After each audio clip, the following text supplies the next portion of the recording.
আমরা স্বাধীনতার পরেও দেখেছি শুধুমাত্র অব্যবস্থাপনার কারণে চুরি, ছিনতাই, ডাকাতি, রাহাজানি, লুটপাট সবকিছু বেড়েছে, মানুষ না খেয়ে মারা গিয়েছে। গত 17টা বছরও আমরা তাই দেখেছি।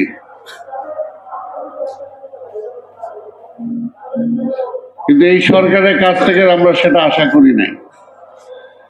এই সরকারের কাছে আমরা আশা করেছিলাম যে যতদিনই তারা থাকবে অন্তত কিছুটা আমূল পরিবর্তন, মৌলিক পরিবর্তন তারা কিছুটা করে যাবে। এক্সট্রিম মশার কয়েল প্ল্যান্ট ফাইবার দিয়ে তৈরি, তাই সহজে ভাঙে না, সুগন্ধিযুক্ত ও নিরবিচ্ছিন্নভাবে জ্বলে। ডেঙ্গু, চিকুনগুনিয়া বাহি সহ যে কোনো মশার বিরুদ্ধে দেয় এক্সট্রিম সুরক্ষা। সংস্কারের কথা বারবার বলা হয়েছে, কিন্তু মূলত তেমন কোনো সংস্কারই তারা করতে পারে নাই। অথচ আমরা দেখেছি শহীদ জিয়াউর রহমানকে, তিনি রাষ্ট্র ক্ষমতার দায়িত্ব দেওয়ার পরে অতি অল্প সময়ে রাষ্ট্রের প্রতিটা সেক্টরে তিনি যে সংস্কার করেছেন, যে এখনো দেশের মানুষ সেটা সুফল ভোগ করে এবং সেই কারণে মানুষ সেটা মনেও করে। জিয়াউর রহমান রাষ্ট্র ক্ষমতার দায়িত্ব নেওয়ার পরে এই দেশের জনসংখ্যা ছিল একটা আপদ, একটা বিপদ। কিন্তু জিয়াউর রহমান সাহেব দায়িত্ব নেওয়ার পরে এই আপদ আর বিপদটাকে তিনি সম্পদে রূপান্তরিত করেছিলেন। তিনি এই জনসংখ্যার ভারে দেশটা নিমজ্জিত শেষ হয়ে যায় নাই। এই জনসংখ্যা তিনি বিদেশে রপ্তানি করেছেন। দেশের উন্নয়নে বিভিন্ন ইন্ডাস্ট্রি, মিল, ফ্যাক্টরি এক শিফটের জায়গায় 2 শিফট, 2 শিফটের জায়গায় 3 শিফট করেছেন। তিনি নতুন নতুন কর্মক্ষেত্র তৈরি করেছেন যাতে মানুষ কাজ করে বেঁচে থাকতে পারে।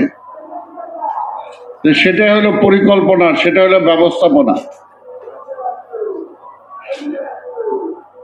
আপনি 20,000 টাকা দিয়েও আপনার পরিবারের যতটুকু আছে সুন্দরভাবে চলার জন্য চেষ্টা করতে পারেন। আবার আরেকজন আছে 2 লাখ টাকা দিয়েও তার শুধু ব্যবস্থাপনার অভাবে সে ঠিক মতো পরিচালনা করতে পারে না। সে কারণে সবচেয়ে বড় দরকার হলো ব্যবস্থাপনা। আর এই ব্যবস্থাপনাটাই সবসময় দিয়ে এসেছে বিএনপি।